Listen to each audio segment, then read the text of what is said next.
Wix Studio Design Kit tutorial. Hello guys and welcome to this new tutorial. In today's video I'm going to show you how simple and easy it is to use the Wix Design Kits.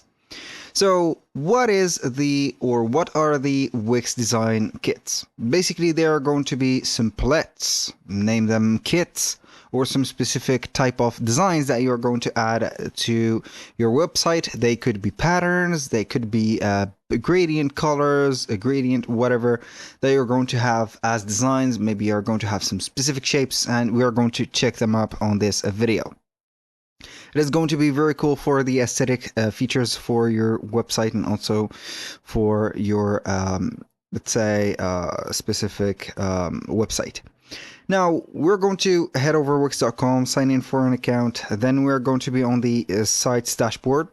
We can go ahead and head over the Wix Studio website that we have chosen, and after that we are going to be on the either the setup or the homepage. Click on edit site. Once we have did that, we're going to be on the website editor. It will take a little bit of time to load up, but everything is going to be cool. Now once we have been here, what we're going to do next is going to be very simple. Head over to the left side of the screen and click on add elements on the plus button at the top here. Now when you click on add elements, you're going to find this menu. From this menu we're going to have the fourth position under the sections directly. We have design kits. The design kits, as you can see, we can have, for example, gradient tech, for example, like that. This is going to be a specific design or gradient tech. As you can see, I can go ahead and click on it, or I can place it. So this is going to be a whole section, as you can see, that we can have right there.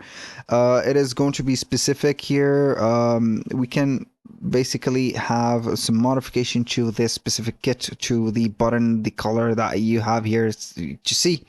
Of course we can have whatever. So this is going to be the complete let's say design at first, and here we have the elements that we have used. For example, they have been using, like such as the buttons, the dots. As you can see here, the this one is going to be a background, a dynamic items, as you can see, going on animated items, some gradient colors going on here and there. So you can go ahead also and have this kit. It is going to be in a section. It is going to create a section, so you can go ahead and have, for example, this specific area, which is going to have everything set up just like that. Now it is not going to be only served for the gradient text. You can have, for example, metallic digitals, everything you're going to find here, such as 3D models here, likes, whatever, stores, neon, corporate. You can see twilight, finance, whatever. It is going to be dependent on the theme and also a lot of things. So after that, we can go ahead and use one of the here specific illustrations and use it as much as we want. That was pretty much it for today's video. Thank you guys for watching. I hope that you have enjoyed the content, and I hope to see you soon on the next one.